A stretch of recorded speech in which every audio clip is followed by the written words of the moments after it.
The following is a presentation of the Force Center podcast feed.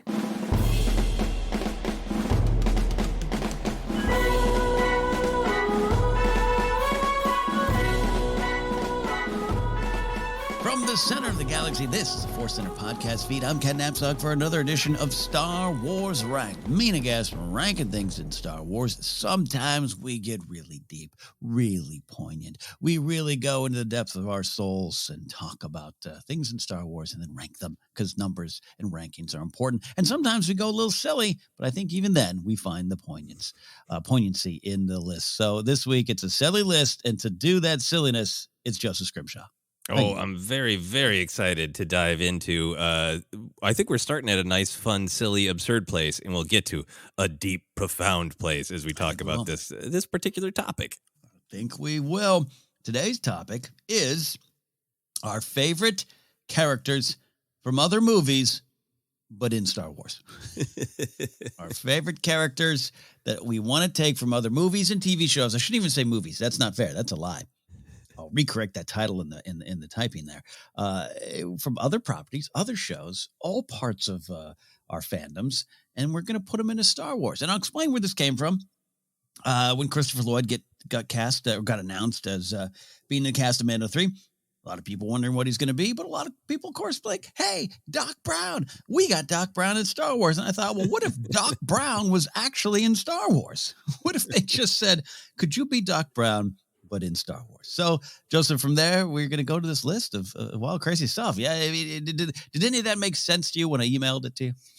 No, at first, I think I was trying to figure out, like, exactly how are we going to do this? And then you explained that idea of, like, yes, fictional characters, like if Doc Brown is like, oh, yeah, because I think about this all the time. I think it's because, you and I and Jennifer have spent so much time, diving into big ideas of Star Wars and, reading listening to other people's big ideas, that when certain kind of themes or ideas come up in other things I'm like, it's fun to see the rhythms in certain characters. I'm like, they'd fit into that part. They'd fit into that part. So once I locked into what you were saying, I was like, oh, yeah, no, this is going to be horrific to come up with this list because there are so many. And another way to celebrate the other things we like as well as Star Wars. Yeah, that it ended up being definitely not what this is all about. But in trying to come up with my list, it was harder than I thought. Mm-hmm. Number one, when I pitched it to you, I was like, I think I already have my list already made. One person from that mental list I had made it into my list, including honorables. No one else did. A lot of it was you had sent your list over and kind of inspired me to think outside even some of the boxes I was putting myself in with this idea. And then I challenged myself. I'll spoil a little bit. I only have one Game of Thrones character. Wow. An early solo Star Wars ranked, which I think is titled "Would Arya Stark Make a Good Jedi?" I did that. I took a ranked Game of Thrones characters by myself and directly put them in Star Wars. So I wanted to challenge myself because I talk about Game of Thrones a lot on here, and I know. And then another one, like Indiana Jones, almost put him in the Hall of Fame, but it wasn't going to work for me. It did not work for you. And Indiana Jones, I always say, is my favorite cinematic character. That's his own thing. I don't need Indiana Jones in Star Wars. Although that's a whole other conversation we could have. Yeah. I've been rewatching those films, and that's a ton of fun. Yeah, and again, my favorite. Yeah, but once I kind of did that, my list started to open up, and then your great list inspired me to push even further. So we're gonna have a lot of fun. But you guys out there listening, I think you get it. You get the concept, and we have no plans on how to discuss this. So my only thought is we don't need to get lost in the details. There's no is there a time travel, multiverse, whatever reason they're there, and it's the characters. Yes, we might dress some of the characters in Star Wars robes or armor. Or give him a lightsaber, give him a blaster. Yes, of course. But it is how the characters would fit into Star Wars and maybe some stories around it. So, man, any other thoughts that you had going into compiling your list, Joseph? No, just that I really agree with this sort of how I think I'm embracing the spirit of the character or the kind of conflicts that they find themselves in. Sometimes the aesthetics, kind of different entry points into Star Wars. But yeah, no, I'm not saying literally. Well, I'll say this person should be plucked and they should wear the same clothes. But I don't want fedoras, and I don't need fedoras in Star Wars. They should be weird space fedoras, like if we were going to put in Indiana Jones. But I'll say this one photo for me. It's so it was a challenge for me to get over that hump. I'm saying that almost as a reminder to myself, because there's definitely one character I was like, oh, I want to talk about this character. There's no way this person would fit into Star Wars. I'm like, well, that's not the point of the list, Ken. Ken, you must release yourself from that kind of logic. So, all right. Without further ado, we are going to rank our favorite fictional characters from other properties and put them in Star Wars. Long title. We'll shorten it up in post. Let's get to the list. 5-1, beginning, Joseph, with your number 5. My number 5, I'm beginning at a place that I think longtime Force Center listeners would expect me to begin, and that's I got to get the Twin Peaks out of the way. Out of the way. Twin Peaks is one of my deep, deep loves, and that is largely because of the character that I am going to put in. My number 5 is FBI Special Agent Dale Cooper.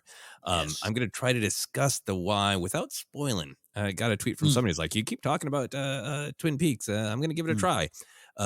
Twin Peaks is one of those things that I'm really fascinated by, because I think David Lynch and George Lucas are very similar. They are interested in incredibly similar things. It's almost as if like some cosmic muse said, hey, you two go talk about these issues. And then they get Star Wars and Twin Peaks back and they're like, wow, you're talking about the same issue, but you chose to talk about them in extremely different ways.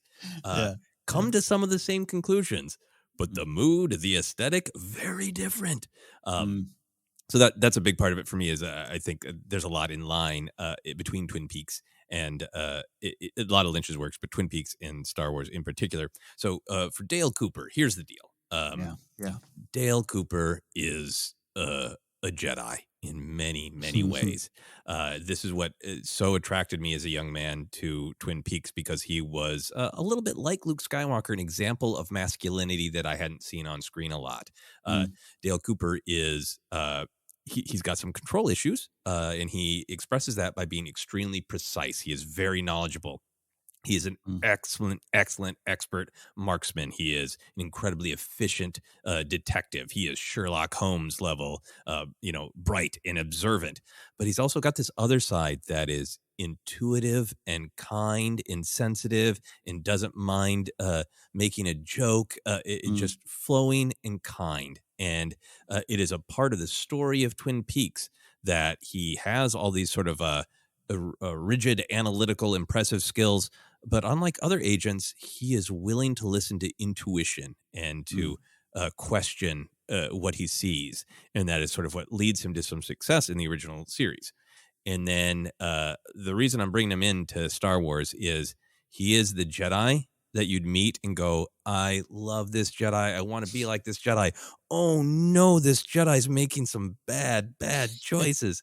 And I don't want to spoil anything for anybody, for any plot things if you ever decide to go on the journey.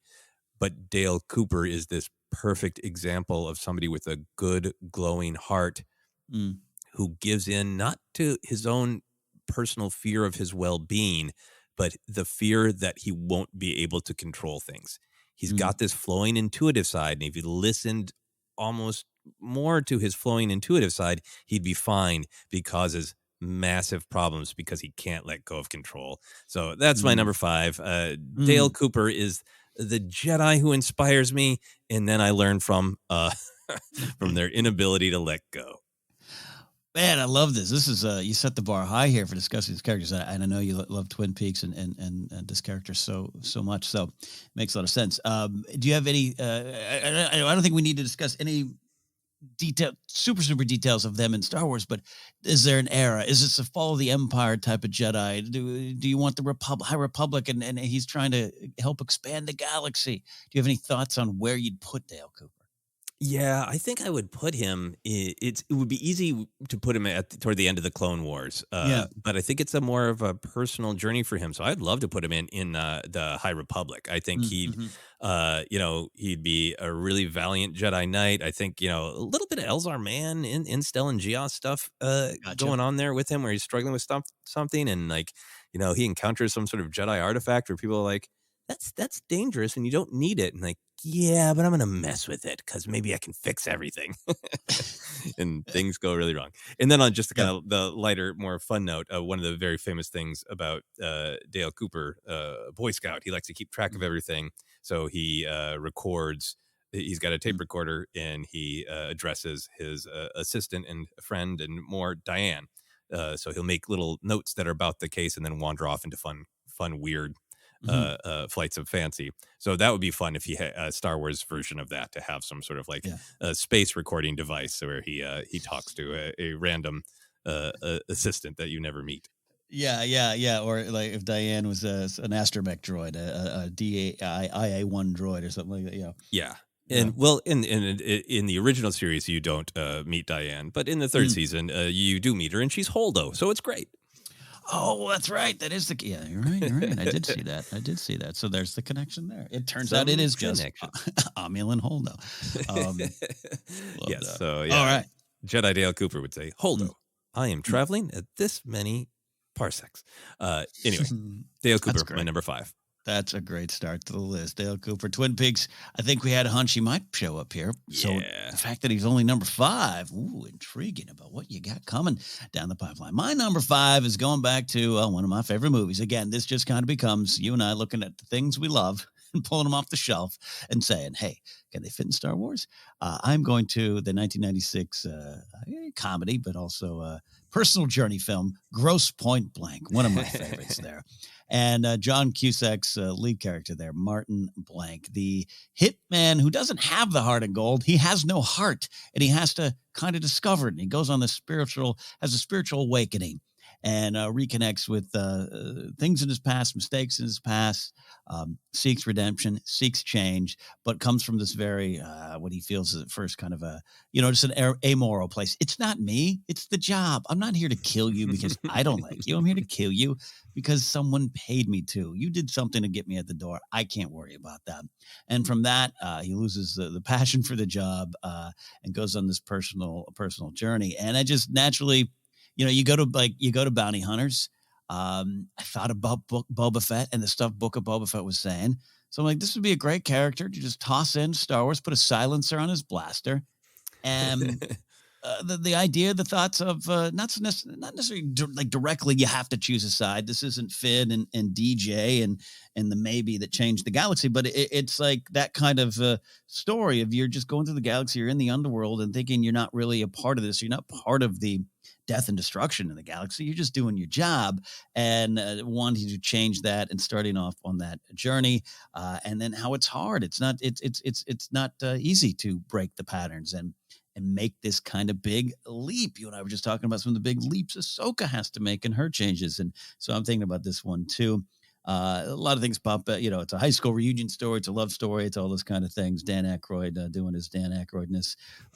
It's all that stuff. But just take the character, take that journey, throw it into Star Wars, throw it on the level 1313. And how does he climb out of that and reclaim his soul? That's a Star Wars story. And I want to see Martin Blank from Grosse Pointe Blank reclaim his soul in Star Wars.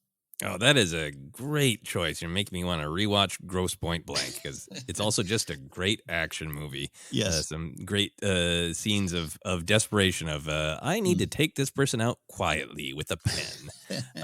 That stuff would be, maybe we'll see some of that in Andor. Maybe Martin Blank belongs in the Andor series as a fellow rebel assassin. Yeah, no, you're right. Like, you're right. I do this because it's the job, and is it all worth something? Oh, that's a great spot. Because I have to. Yeah, and I also think that it's a great Star Wars idea that it is his past that he needs to come to peace with in order to find a way to move forward. So he's right in line with the sequel trilogy as well. Yeah, absolutely. Yeah, a little. Yeah. He does want to kind of just kill the past. He wants to ignore the past. You're right. The past is there. He wants to apologize for it, but doesn't want to learn from it for a long while, and that's part of it too. So, plus he'd have a nice all black on black armor robe setup or something. He'd be, is he a Sith? No, he just likes the style. So there you go. Yeah, great choice. Starting off my list, that's my number 5, but we're up to your number 4. My number 4 is definitely a character I like. I would never say like this is one of my favorite franchises, but this is one of my favorite characters who's widely known and beloved in pop culture. And when I thought of the kinds of things she does, the kind of journey she goes on, she just seems so right for Star Wars. I'm going from the Aliens franchise to Ellen Ripley. She is, of course, I think gets featured a lot is an example of an action hero, a woman who is an action hero, but she's so much more. I love, in particular, the first two films. The reasons that I thought of her for Star Wars is she's got that great snark, she is fiery, doesn't absolutely pushes back. Obviously she is fearful in moments, but overcomes that fear, which is also a very Star Wars thing. But the issues that she deals with, right, of a lot of her enemy is not just giant aliens with mouths inside their mouths. It's corporate greed. Talk about mouths inside mouths, right?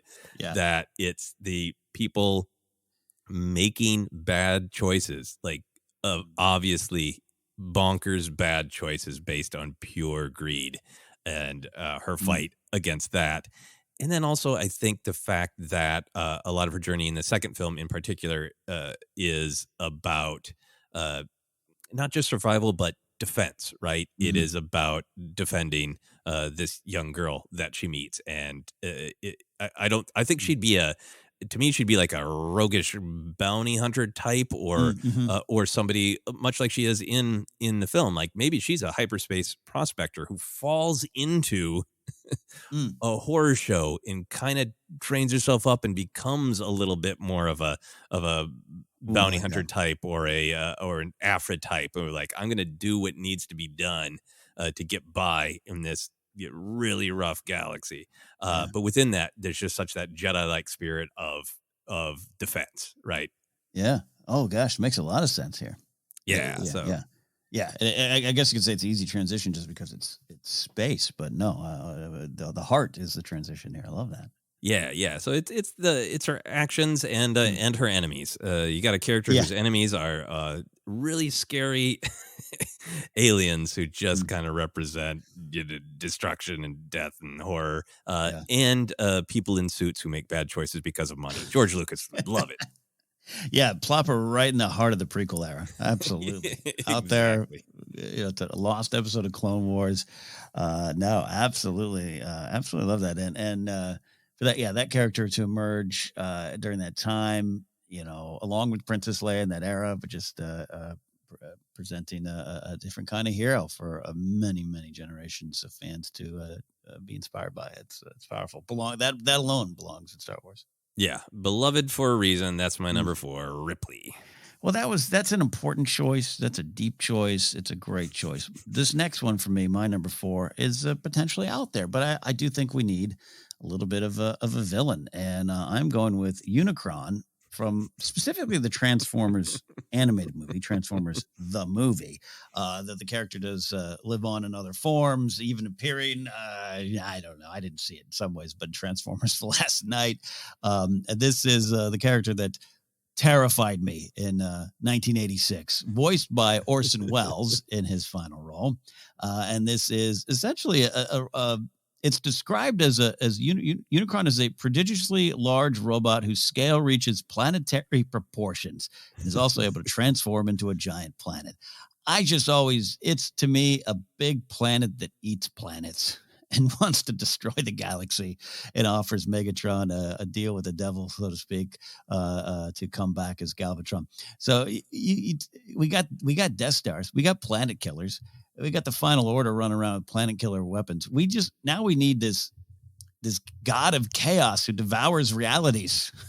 It's described here in Star Wars. Give me a big giant planet going around and just eating worlds, literally. We have the Nile, the Drengier, all these other concepts doing that in a smaller scale.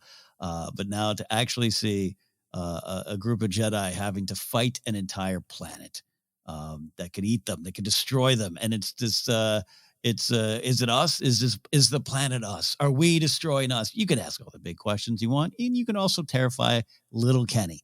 That's for years we'll only associate the great Orson Welles with this role. I thought this was the only thing he's ever done. Took me a while to learn. No, he's done some other things. Okay. Something about a sled or something. Okay. Got it. So anyways, I'm just going big, going bold. Imagine a big trash planet with a city on it, eating up another world. Give me that in Star Wars. This is a great choice for Star Wars because of everything you're saying. The idea that something as large as a planetary scale could be sentient and could really only hunger to devour and manipulate. The fact that in the movie we see the heroes like inside Unicron, right? Inside the belly of the beast is obviously that's a mythic metaphor that Star Wars takes literally all the time. We just talked about it with the Ahsoka arc. What are they kind of going through? Is it like the subconscious? Great. We'll put them in a sewer then. Like Star Wars loves literally going into the belly of the beast and what's inside and underneath. And that the theme of devouring also great in Star Wars. Ken, I gotta tell you, you sent me on a journey. So it's a journey. Orson Welles has been a part of my life for a long time. I've been a big fan because I heard the Shadow radio show when I was a little kid, and then found about War of the Worlds, and then found out he started in theater. He's got a great radio adaptation of Dracula, which is my favorite interpretation of Dracula. Obviously, love his films. Always knew that this was his final role.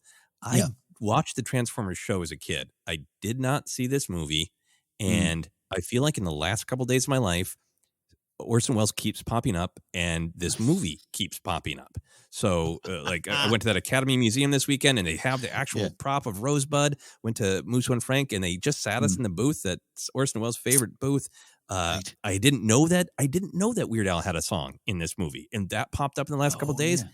And then when I got your list last night, it was like the will of the Force. And Sarah's got her dance rehearsal on Tuesday night, and I was just like, the universe is speaking to me. I'm going to watch Transformers the movie for the very first time in the year 2022, when that film is set in 2005. Wow. Right? Yeah. Wow. Like, I knew that it was this horrific marketing idea to kill the known characters so they could, put over the new characters they wanted to make toys of. I did not know that it was endless, wall-to-wall 80s screech rock with a blissful break for over Weird Al song. Weird Al was a dare to be stupid. You get Stan Bush. We got the touch. We got the power. Yes. And even if you, Den of Geek, I'm reading from Wikipedia, not Wikipedia. Though if I had my way, Unicron would be in Wikipedia. Den of Geek says, remember the great toy massacre of 1986, which traumatized a generation of kids with a string of startling deaths. That's the truth. This, along with Nanta, are the deaths that rocked me as a kid. Optimus Prime, but other I think it's Ironhide, Ratchet, all these toys I owned dying. Yep.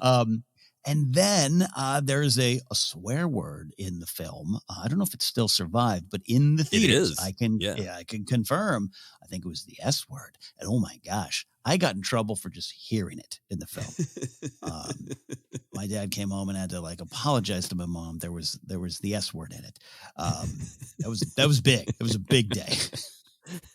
Yeah, I mean, I think it's one of the humans who says it. Like, what? I think it's dad, Spike. Right? Yeah, I think it might be the dad. Is that Spike Wiki? I forget. It's been a bit. Yes, Spike's dad, who's also from the comics in the Daniel Wiki.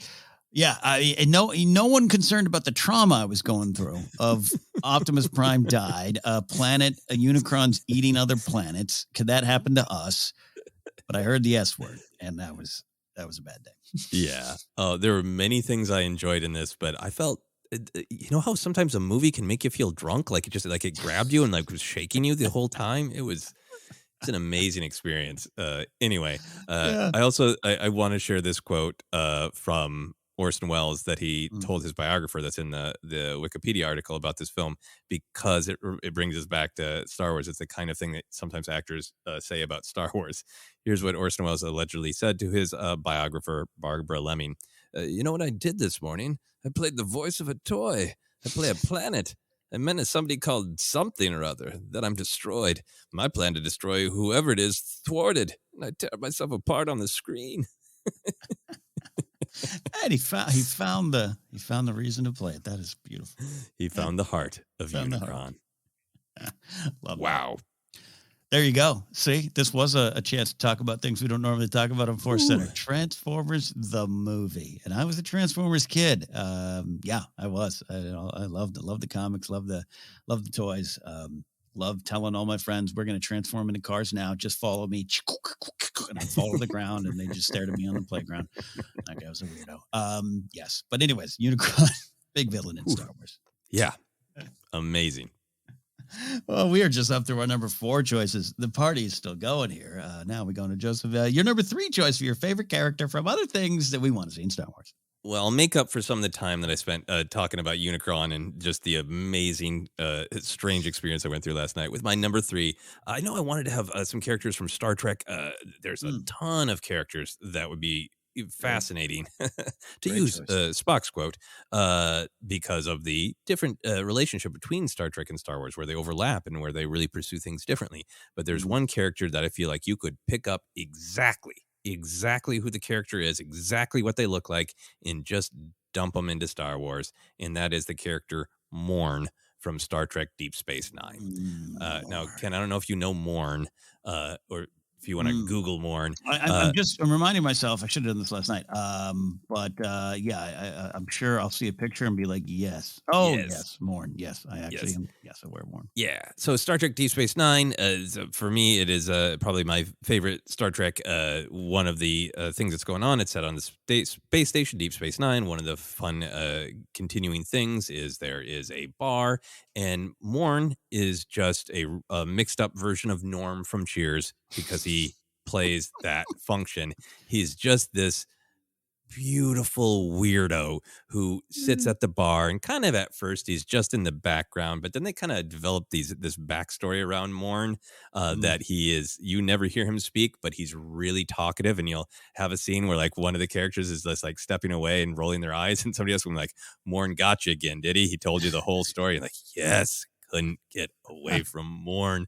Eventually there's a Morn episode where the real kind of comedy of like, he's got this whole rich life that we don't see kind of comedy, but he's just he's just a space barfly made of charm, and you could plop him down anywhere, at Chalmers. He would be absolutely great at the Sanctuary, rest in peace, Sanctuary and Book of Boba Fett. But you could, he could be a high roller at Canto Bight, just talking people's ears off. Absolutely would fit in there. So that's my number 3, Morn. Oh, that's charming space barfly. Yeah, I'm somewhat aware now that I've looked at the pictures and I get the joke. But I'm looking at a wiki, and it says the first time Morn walked into Quark's was around 2364, a time when he still had his hair. Quark thought he was just another customer passing through when he sat down in what would soon be known as his stool. I'm sold. I need that in Star Wars.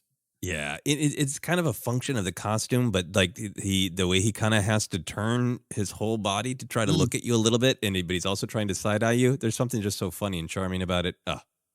It would fit in perfect with the Mando and Book of Boba Fett universe, where they've done a pretty good job, but there's sometimes those little struggles of actually seeing Corran in live action, right? Of practical or some of the Klatooinians, I thought, like they got the look, but when they start talking, Morn would fit right in with that energy. I love that. Yeah, there's a space for you at the Star Wars bar, Morn. That's my number 3.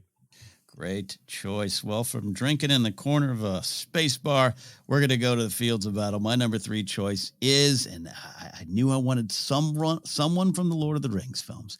I knew.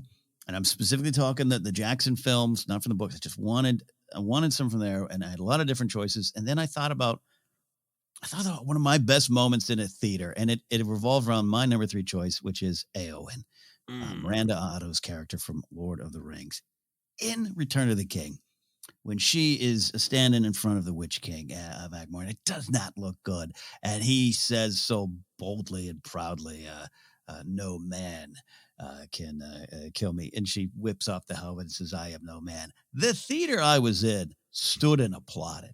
It's one of the greatest moments I have ever witnessed. And I've always just loved the character because that, and even when I do it, and I pull out the director cuts once a year, sit down on a Saturday and Sunday and watch them all as much as I can before my legs fall asleep there and I have trouble walking.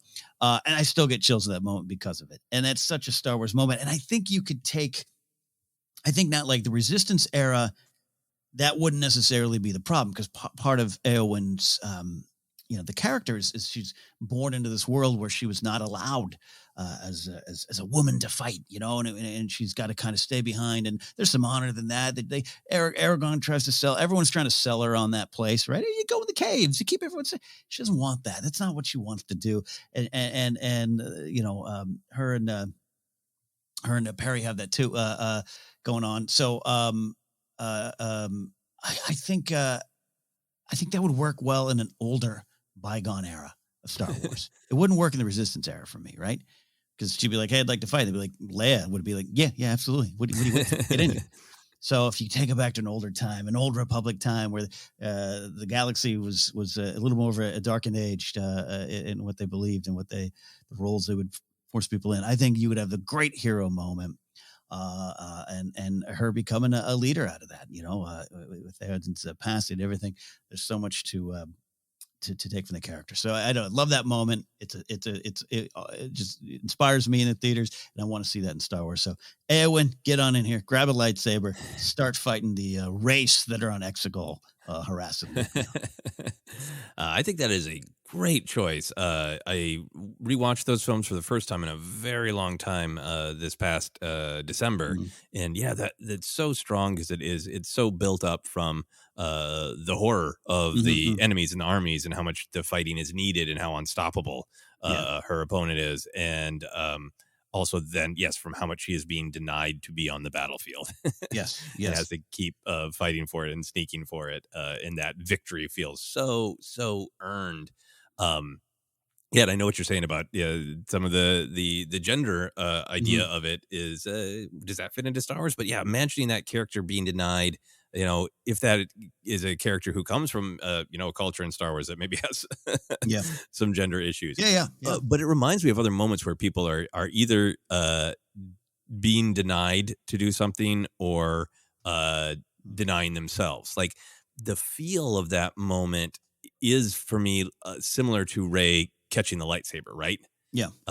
Because Rey in Force Awakens, right? Because Rey is denying herself, and Kylo is denying that she is at all important. She's a scavenger girl. She has no place in this story. Like that, he doesn't say that in Force Awakens, but that energy is already there. So it is this triumphant, I do matter. I do have value here. I do have strength here, And I think that's what's so powerful about those moments. Obviously, they relate very much to being a woman, but I think we all feel that feeling of nobody thinks I have a place here, nobody thinks I have value here, and then that hell yeah fist pumping moment when you do is great. And I think I said Perry. I meant Mary, of course, Merwin there. So you got to get all my Lord of the Rings names up and running again as the show starts coming. Well said on that. I love all that there. And again, I'm just talking about the Jackson and films. There's still obviously a lot of different versions of this character out there, including the original books too. So check it out there. I love that moment. That's my number 3, Eowyn in Star Wars, which means we're up to your number 2.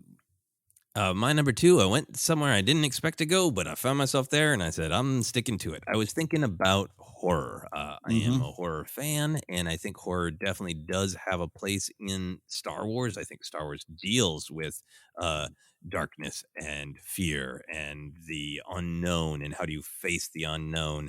And I think that's a lot of what the appeal of horror is. And I thought of a couple different horror characters who might be kind of fascinating in Star Wars, but then I just thought of one of my favorites. So my number 2 is Pennywise the Clown from It. I mean, I'm out because I'm scared. I'm already scared. Right. After I picked this, I saw that somebody is developing a prequel of Pennywise early days, murdering people in Derry. Yeah, I think the reason that it clicked for me, I was also thinking how sometimes Star Wars dabbles in cosmic horror. Mm-hmm. Lovecraft and many other authors really started this specific kind of horror that isn't about a person with a knife. It is about these grand cosmic things that force you to see the scale of existence and your own place in it and make you question yourself and your sanity. And the clown form and the Pennywise is how we know it, but what it actually is this giant cosmic being that it is kind of unknowable. So in sort of that truth of what it is really fits for Star Wars. It's like some weird dark side vergence that can take on different forms and then feed on the fear of its victims. Like it's kind of like if the cave from Dagobah, the tree cave, was like mobile. Yeah. Mobile and hostile. And then when you get to like, okay, great, that all works fine. But you can't have a clown in Star Wars. Well, I offer you the Gamorian Clown from the Gathering arc, a part of the great traveling circus. So I want Pennywise the Clown, but Pennywise is a Gamorian clown who feeds on children's fear. I mean, this would fit well in the High Republic era. We see, the Nameless, the great leveler there feeding on the Jedi's fear, right? So this tracks for Star Wars horror. I think this. I'm terrified. Yeah, I can't even. Poor Grace is still mad at me for not watching it with her. She's a big horror movie fan. I don't do them well, so. I'm okay with clowns. Clowns, a lot of people, but Gamorian clown killing people in Star Wars, I don't know. That's great. That's a great choice. It's a great choice. Yeah, I want to see it. I want to see some fan artwork of Pennywise the Clown as a Gamorrean. So that's my number 2, a clown pig monster that feeds on fear and also flesh, but mostly fear. Mostly fear. Well, from that scary choice there, we're going a little bit smaller, but going all around the galaxy. In fact, we're gonna hitchhike around the galaxy because I'm going with Ford Prefect from, this is specific, the 2005 Hitchhiker's Guide to the Galaxy movie, as played by Mos Def. I love the Hitchhiker's Guide to the Galaxy franchise, if you will, the different versions of stories. Big Douglas Adams fan, like a lot of people are. But I love this film. Is it perfect? No. Did it capture everything? No. I think it's better than people want to give it credit for. It just did not launch the film franchise like they hoped. So I think it gets overlooked. Some of the big plot changes in the film were actually put in by Douglas Adams in the early draft of the script, but people didn't care about that when they were complaining about it. Douglas would be mad. Douglas made the decisions to change the story. Anyways, in all that is great performances from so many people, but I love Mos Def as Ford Prefect. The moment he comes on screen, I was like, "That's Ford. That's what I pictured. The energy, the chaotic nature of it, the naive but also galaxy weary explorer. Him having a bar tab and problems in every bar all around the galaxy. We have a character I'd like to see in Star Wars, giving us a tour of the galaxy. That guy who just has all the answers on his little data pad." Kind of not involved in the big story, but is also at the center of it all. He knows the place to go on Coruscant. He doesn't go to Dex's Diner because he's probably hasn't paid his tab in a while. I think he has a complicated relationship with Maz Kanata. He's definitely been to Canto Bight one too many times, but also shows up on Tatooine and people are like, "Where you been, Ford? Where you been?" He has a towel. He has his data pad, which, the Hitchhiker's Guide probably called something else there. But he's still prepared for anything. He is a world galaxy, like I said, galaxy weary travel with all the answers. And I have no big plot. I have no need for him to have a blaster or a lightsaber. In fact, he tries to get out of fights. Might be the most Star Wars thing about him. No, let's not fight. Let's talk it out. Let's drink it out. And he is loyal to Arthur Dent. So put him in Star Wars. Ford Prefect's going to take us all around the galaxy. Oh, that is great. I am a big fan of Hitchhikers, the books. I really like the 80s BBC Hmm. television adaptation. You are such a defender of the 2005 film adaptation that I got to give it another chance because, yeah, I watched it back in the day. I Yeah. did not get angry about it, but it just didn't connect. And I think I got to give it another chance and open my mind to really saying this is a different interpretation and not Yeah. obsessed with did it hit every little beat or every little mood that I want it to. Yeah. Side note of that, I recently read the first Hitchhiker's Guide to the Galaxy, the first book, and was embarrassed because I've always told people, oh, I love 2005, even though they changed a lot of things. And I would list now the Malkovich stuff is all different, but some of the stuff towards the end, I was like, yeah, they changed a lot of it. It's closer than I remembered, and I was embarrassed by some of it. Anyways, side discussion on Hitchhiker Center. Yes. Anyways, your thoughts on Ford? Yeah, no, I think he's perfect. He's such a great comic foil character where you kind of like him, but he is letting the heroes down. Like I can really see an episode of Clone Wars where Obi-Wan and Anakin get stranded and they need to hitch a ride with somebody, and Ford Prefect's like, I can help you out. And they're like, Yeah. and he's really funny, and the audience is very sympathetic to him, but they're so annoyed with him. Constantly. Constantly. Yeah. So I think he's a great choice of just this like I don't know. I'm Mhm. trying to be a stand up guy. I'm trying to make my way through the galaxy, but I make some mistakes. Yeah. No, absolutely. There's just something about Most Def's performance too. It just from the moment he shows up, Arthur is the everyman. That was kind of the thing. It was kind of the point. And I have my bathrobe too, and I love more Martin Freeman's performance there. But just the energy, it just was like this is what I've been reading in my head, and I'd love to see, especially in say like Mando. Or Boba Fett, where you have that type of character, and Amy Sedaris, initially I was like, her style, her comedy wasn't, the energy wasn't vibing with me, and it's grown on me, and it's worked, and they found the way to make it work. So just that kind of energy I'd love to see that chaotic, nice energy. I don't know, describe it. Oh yeah. Oh, that'd be perfect. Yeah. Ford Yeah. Prefect could also give Din Djarin a ride, and Din will be real cranky. Oh yeah. Oh God. Just do you ever shut up? Yeah, absolutely, absolutely. Are you drunk right now? Yep. There you go. Great choice. There you go. Grab your towel, everybody. That is my number 2 choice, Ford Prefect. But we are going to take a quick break. When we come back, honorable mentions. A lot of characters that we wanted to include but didn't quite make the list. And our number 1 choices for our favorite characters from other stories. And we're putting them in Star Wars. Stick around for more Star Wars Ranking.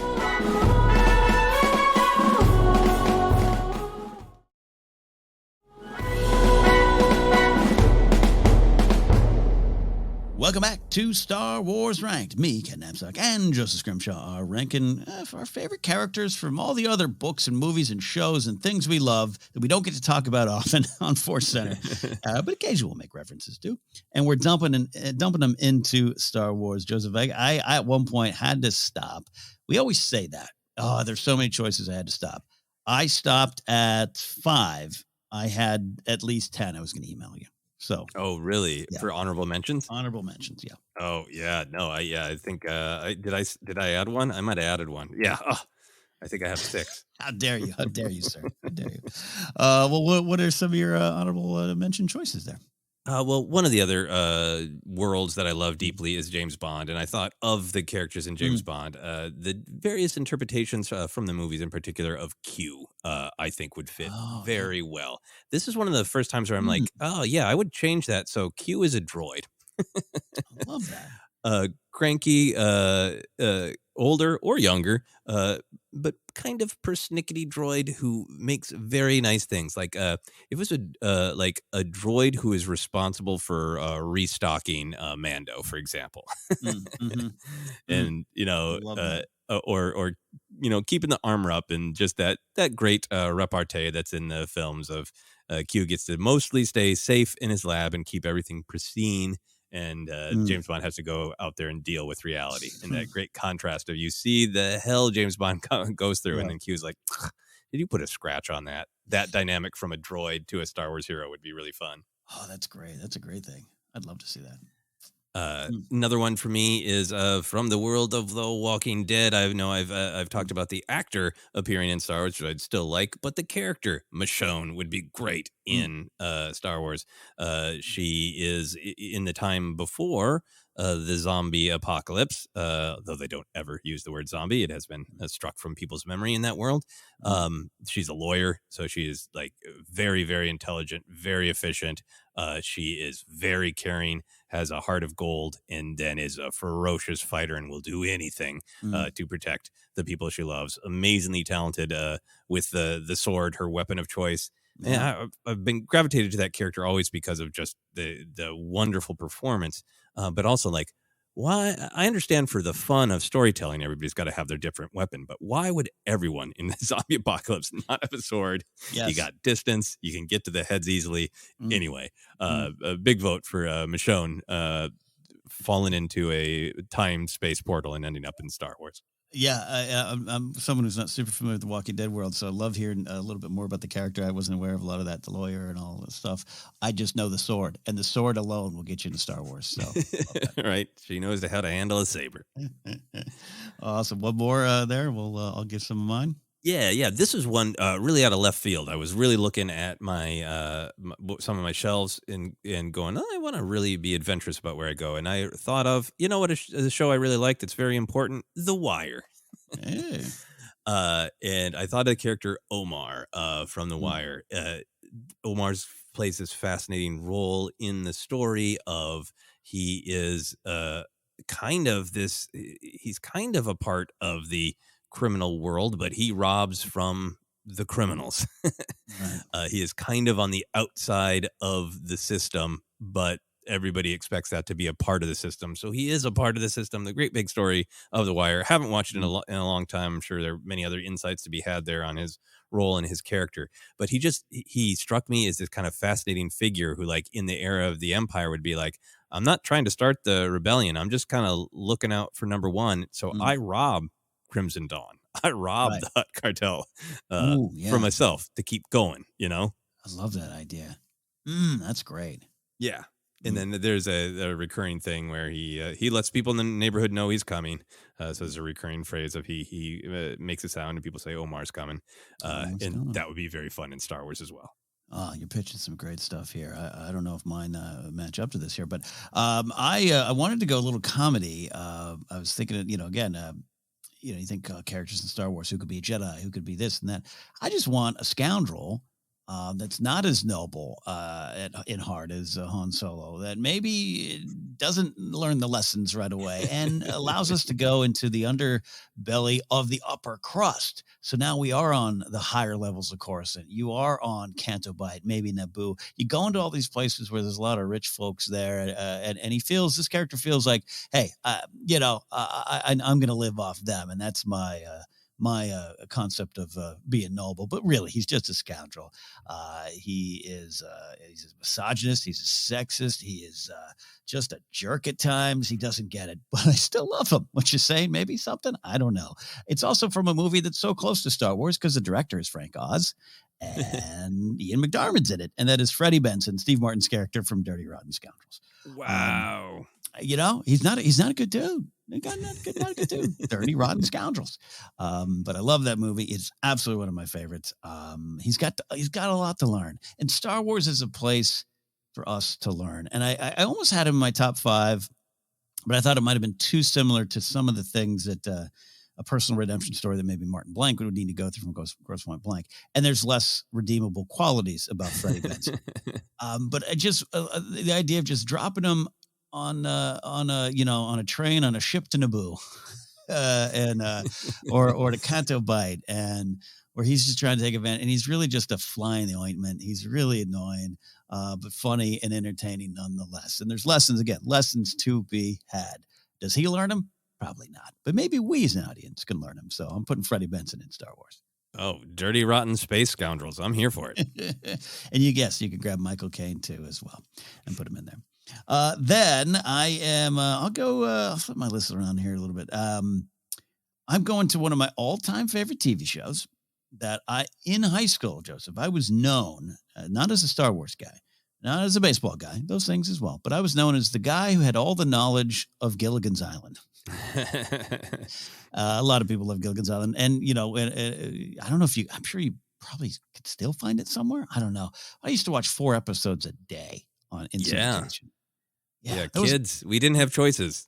You didn't have choices. My summer days were 8:30 showing for breakfast, like a 11:30, 12 showing for lunch, and a 4 o'clock before my mom was getting dinner ready.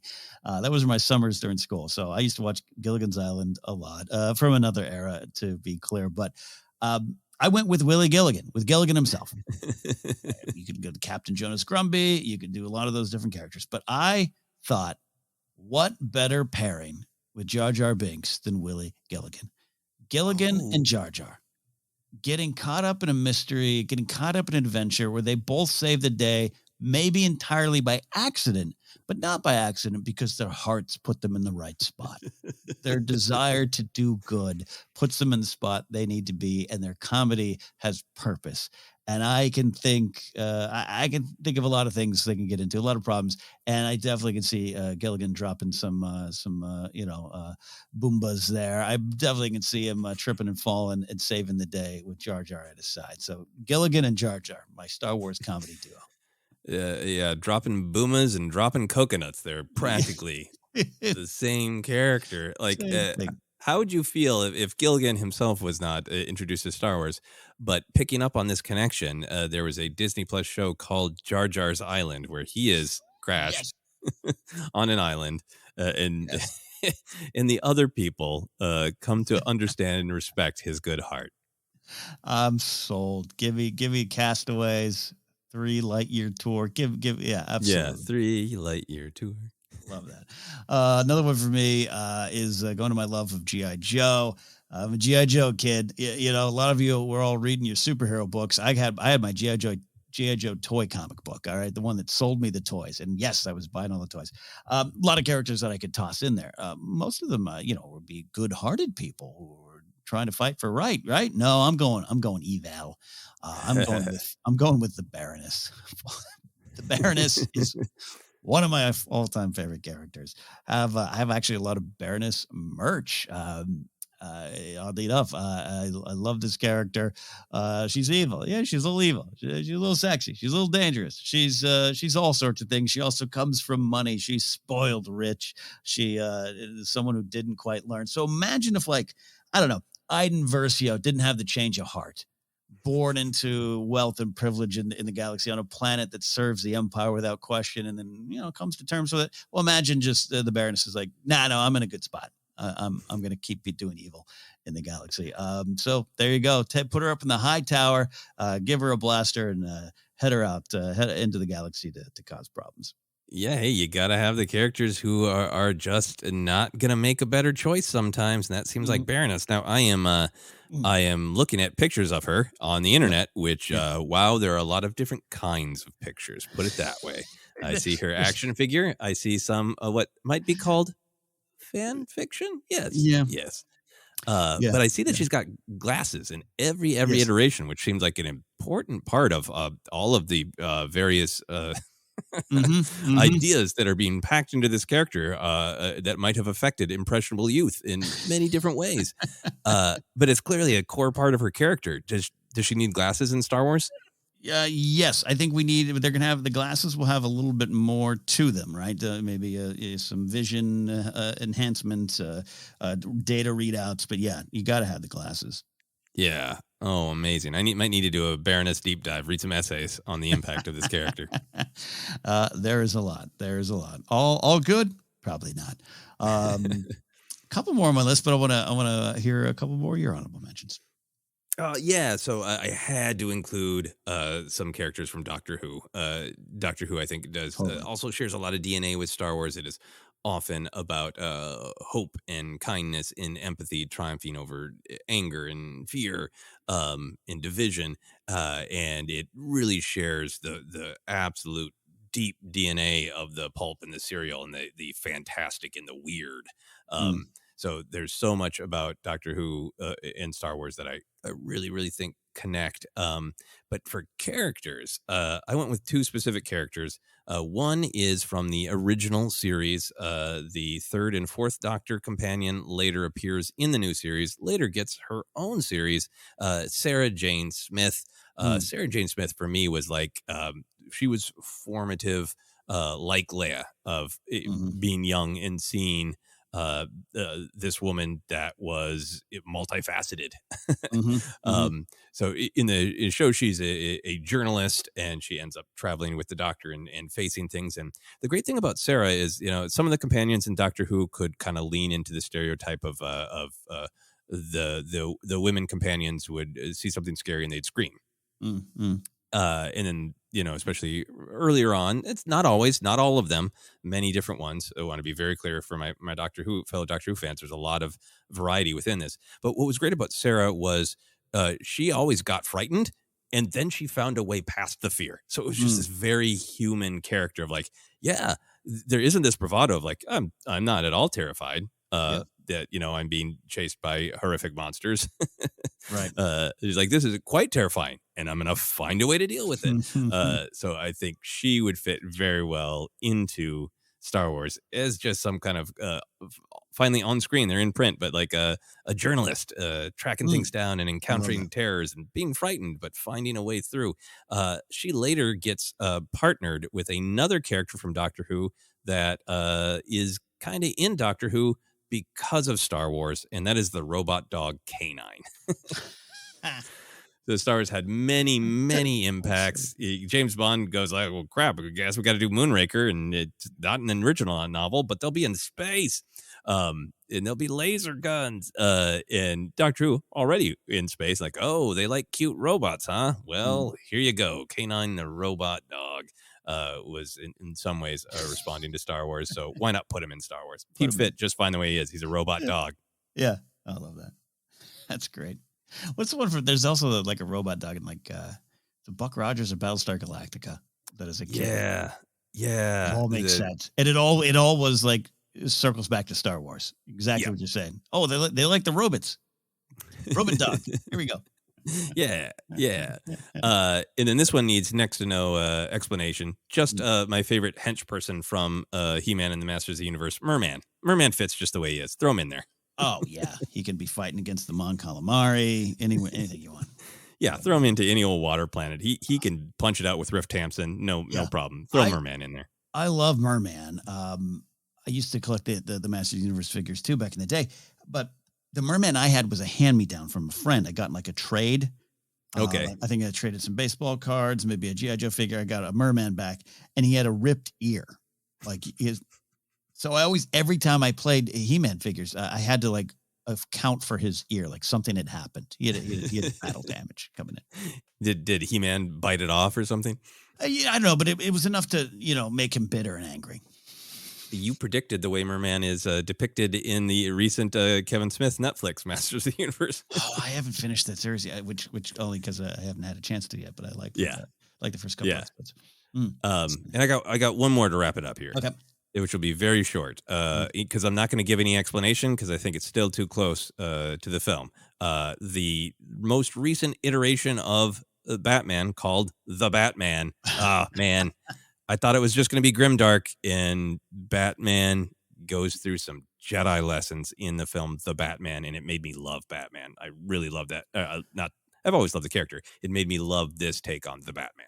I love that. I haven't had chance. It's on our list. Maybe even this weekend, Grace and I are gonna watch it to finally get around to it.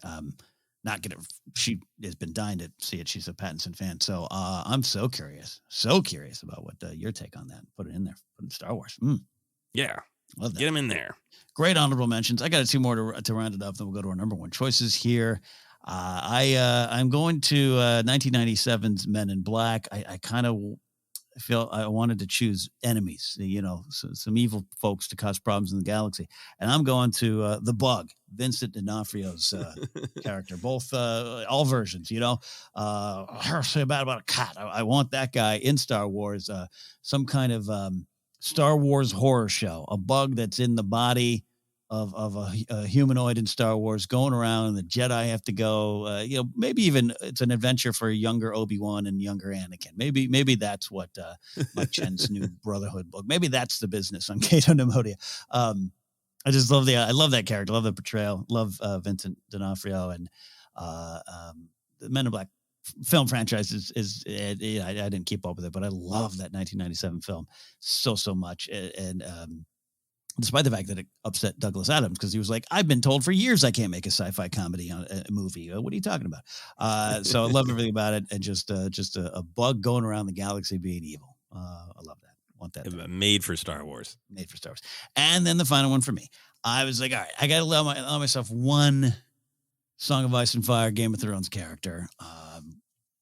What can I do? A lot of choices, Jedi and Bounty Hunter and everything. I was like, no, we need just a force of evil. So the TV show version, because it's slightly different and not, we don't know as much in the books, but I'm going with the Night King, the being that was wrong, that was created against his will to do evil he didn't sign up for, but is now fully on board for evil.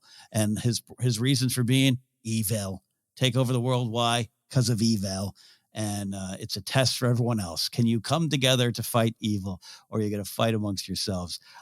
Just drop him in. He just makes every planet he gets, he kills everyone, revives them, an army of the dead, turns a planet to ice, and he moves on to the next planet. And can the galaxy come together to stop him? We'll see. Look, motivation-wise, aesthetic-wise, he's Ice Maul. So I think he's perfect. Yeah, absolutely. So there you go. I allowed myself one, and that's where I'll stop. That's our honorable mentions, but we are up to our number one choices. These are characters we love from other stories, movies, shows, and we're going to put them into Star Wars as best we can. And my number one choice, so Joseph can close the show with his number one choice, is from a baseball film. Well, some people say it's not a baseball film, and I actually agree with that. And it's funny, I see that used in a negative connotation towards this movie. It's an interesting side debate. It's Field of Dreams. I love that movie. I have not actually read the book, the Kinsella novel that is the movie's based off of. I'll say that. But I'm going with Terence Mann, who is James Earl Jones's character. So let's get James Earl Jones in Star Wars as another character. What I love. Yeah, Terence Mann is this reclusive author based, on some real life kind of ideas. Not a direct one-for-one creation of character, but W.P. Kinsella put some of that stuff in there. But he is, key to Kevin Costner's story, is Ray Kinsella's journey, finds him. And, he's an author who used to rock the boat. He used to fight the good fight. He used to be part of the resistance. He was there with Martin Luther King Jr., there with Robert Kennedy, all those kind of things. And then one by one, as the world started changing, he didn't see the point anymore, or didn't find the worth, but it changed his tune and started programming computer games and teaching children and taking the same principles he believed in, but now targeting the youth in a way of giving them a morality tale, giving them a series of morality tales to kind of fight the fight in a different way. Is that George Lucas? I'm not saying I'm putting George in this Halo, but George is THX 1138. He's the guy who wanted to do Apocalypse Now. And along the way, he decides to, all right, let's do this morality tale for kids. And he affected an entire generation. But Terence Mann is, he's bitter. He is maybe bruised by all the losses, scared, has some fear, and doesn't feel as though he has a place in the fight anymore. And all those kind of things. If you've seen the movie, you kind of know. And he comes back. He is so without hope. Denies a part of his past, denies the story of dreaming about being in a baseball field and Ebbets Field and all that good stuff, and is shook. And one of my favorite scenes in cinema is when Kevin Costner turns the Volkswagen van around, and there's James Earl Jones as Terence Mann going, "What did I see, Ray?" It gives me chills. It is a moment of reconnecting with hope, reconnecting with purpose, reconnecting with something else, and he kind of joins the journey in another way. So take all of that and put it into someone who is who went through the change from the Republic to the Empire. And maybe they meet Obi-Wan in a bar, and maybe Obi-Wan is on a mission. He runs into Terence Mann, or he needs some help from Terence Mann, but Terence doesn't want to be part of the fight anymore. I've done my part, and look what it got me. I'm trying to do this in other ways. And then he ends up joining the journey. So that's what I'm saying. James Earl Jones is Terence Mann from Field of Dreams, but in Star Wars. Beautiful, well said. I have seen many famous clips. I have never seen all of Field of Dreams, so you're inspiring me that I got to check this out. I highly recommend. And it's an interesting side conversation. The amount of people, a lot of people, friends of one of my friends, a former professional ball player, hates the film, and hates the film based around the idea that, well, it's not a baseball film. And my response to that is correct. Correct. So let me ask you this. Terence Mann, in the story of Field of Dreams, he has he been a baseball player? No, he was an author, just a whole author. But there's an interview they had given years and years and years ago about Ebbets Field, Brooklyn, the Dodgers, and what it meant to him. And because of that, Costner feels he's got some pain to that, and Costner's character finds him, and he denies it all. He denies everything. Got it. Until he can't anymore. Okay, so I was curious what sport, if Terrence came with a sport that needed a Star Wars sport, if he needed to be a big fan of Nuna Ball or anything like that. I think that's a great point, though. We don't have the Star Wars, to my knowledge, the Star Wars baseball equivalent. We need to get that. Nuna Ball might be close, but yeah. Nuna Ball seems a little bit more football, hockey, right? Yes. That is a great choice. Very well said and very well communicated, and I can attest to that because I'm not familiar with the film. There you go. We each have some homework. You got your first Transformers the movie homework in before it was assigned. Wow, it needed to be done. It would have blown my mind when I was a kid, both loving it and being so upset by it and thrilled to hear Weird Al. Oh, wow, what a journey. There you go. So that is my number one choice. But, sir, we're going to go to your number one choice. Who do you want to put into Star Wars? Well, my number one choice was going to be Jedi. That's what I see so much when I watch other things of like, are these characters like Jedi? Are they striving to be Jedi? So I had to go with a character who I think is a Jedi. And it is actually two characters who are Jedi, plural, working together as a team and Solo. My number one is from the MCU, Captain America, both Steve Rogers and Sam Wilson. I think their Jedi connection is a part of their great bond in their story together. I love the character of Captain America, gravitated toward him as a kid. I think the character has always, in the comics, different iterations, but it was certainly happening when I was reading them in the mid-'80s, been the symbol of what America can and should be. Not necessarily what it is in the moment. He is the striving toward that. Let's be the best of ourselves. And I think for me, I particularly fell in love with the MCU adaptation, bringing that into the live action, adapting that, and having this character that on the surface, in the first film deals with this so much, is on the surface is just like, you're propaganda. You're a mouthpiece. And him saying, I don't want to just follow the structure and the order and, follow orders without questioning them. I want to find the spirit of it. What really, really needs to be done to help people. He gets grilled about why he wants to even be in the army. Is it to kill Nazis? And he responds, I don't like bullies. And there's a straight line between him fighting Nazis to him fighting Thanos, because he stays true to just what is right. I want to help and defend people. My symbol is a shield. I want to be an agent of good that defends people from bullies. And then within all of that great journey, one of the other things that relates him very much to being Jedi-like and Star Wars-like, and I'll get to Sam Wilson here on this connection too, is he constantly questions systems of authority in pursuit of staying true to his values. He's Ahsoka Tano. He is, yeah. Every film, the army in the first film is telling him what to do, and he's questioning it in order to do the right thing. Then S.H.I.E.L.D. is telling him what to do, and he's questioning it in order to do the right thing. Then the actual U.S. government and half of the Avengers are telling him what to do, and he's questioning it in pursuit of trying to do the right thing. And when it comes time to pass the shield, he chooses Sam Wilson. And then we get this great story in Falcon and the Winter Soldier about Sam Wilson's complex journey to accepting that mantle. And, even the real world conversations about like, but he can't be Captain America because he should have super soldier serum and he doesn't have it. And it's almost like we're checking Sam Wilson's midichlorian count kind of thing.